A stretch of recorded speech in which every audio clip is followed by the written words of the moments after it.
நடிகர் விஜய் கட்சி ஆரம்பிச்சிருக்காரு. அவருடைய நகர்வு எப்படி இருக்குன்னு பாக்குறீங்க சார் அரசியல்?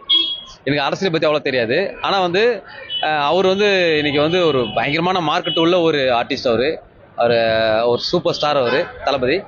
அப்படி இருந்தும் வந்து அவர் வந்து அவ்வளோ பணத்தை விட்டுட்டு எல்லாருக்கும் வந்து ஈஸி. ஏன்னா ஒரு நிகழ்ச்சி பண்ணார்னா ஒரு கெஸ்ட் அவர் படத்துக்கு வந்தார்னா அவர் படம் ப்ரமோஷனுக்கு கெஸ்டா வர போறாரு.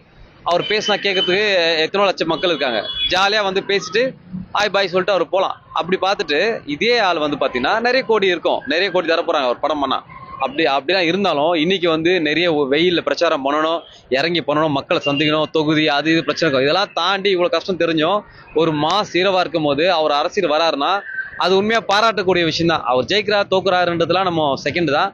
ஆனா அந்த அந்த ஒரு அவ்வளவு பெரிய ஒரு அரசியல வந்து அவர் கலந்துக்கிறாருல மக்கள் செய்யணும்னா உண்மையா ஒரு மக்களுக்கு எப்படி அவர் மனசு நமக்கு எப்படி தெரியும்? அவர் உண்மையா மக்களுக்கு ஏன்னா ஒரு விஷயம் மட்டும் தெரியும், இவ்வளவு பணத்தை விட்டு ஒருத்தர் வராருன்னும் போது இதுல வந்து நம்ம பணம் சம்பாதிக்கலாம் அப்படின்ற ஆசைலாம் இருக்காது. அவர் ப்ரெஷர் இல்லாம அவர் நடிப்பு அதுவே கரெக்டா இருக்கும். அதை தாண்டி அவர் மார்க்கெட் இல்லைன்னா பரவாயில்ல இருக்கு. அப்படி இருக்கும் போது அவர் தான் பீக்ல இருக்காரு.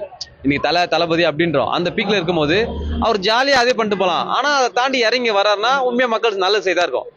எங்க யார் என்னதான் பண்ணாலுமே ஒருத்தன் அரசியல் வந்து அவன் ஜெயிக்கணும் தலையெழுத்துல இருந்தா கண்டிப்பா அவங்க ஜெயிச்சாவாங்க. அதுல எந்த ஒரு மாற்றமும் கிடையாது.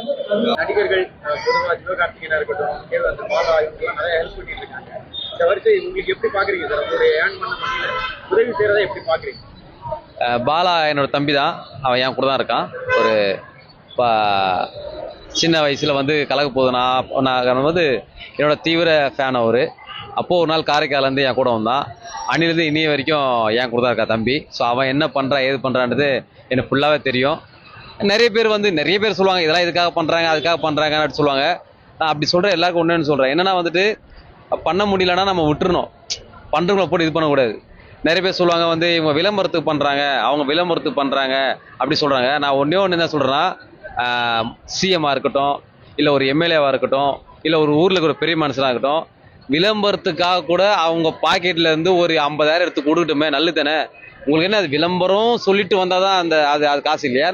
எப்படி தான் காசு தான். ஒரு விளம்பரம் இல்லை சொல்ல வந்தா காசு தான், விளம்பரம் சொல்லுவாங்க காசு தான். ஆனா ஏதோ ஒரு நல்ல விஷயம் இல்ல, அதுல கூட வந்து ஒரு இது விளம்பரத்துக்காக பண்றான் அப்படிலாம் கிடையாது. ஏதோ சரி நான் என்ன சொல்றேன், நம்ம நாட்டு நல்லது செய்யட்டும், நல்ல செய்யலன்னு சொல்ல வரல. நம்ம யாரா இருந்தாலும் ஒரு நாட்டு நல்லது செய்யட்டும், அவன் விளம்பரத்துக்காக பண்ணாலும் எது பண்ணா ஆக மட்டும் செலவு தானே. எது பண்ணாலுமே காசு கரைதான் போகுது. அது வந்து அவன் பாக்கெட் இருந்து எடுத்தாலும் சரி, இல்ல எங்க அவன் வச்சிருந்தா சரி, அவன் சொத்தா தான் சரி. ஆனா ஏதோ ஒரு காசு தான், அந்த காசு கொடுக்குதானே இங்க யாரும் வர மாட்டாங்க. அதை பண்ணட்டுமே.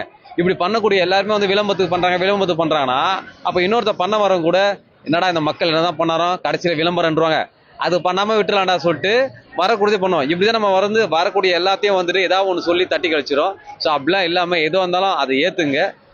அதுதான் ரொம்ப கரெக்டான விஷயம்ன்ற. அவங்கள ஆதரவீங்க, அவங்கள கஷ்டப்படுத்தாதீங்க, அவ்வளவுதான்.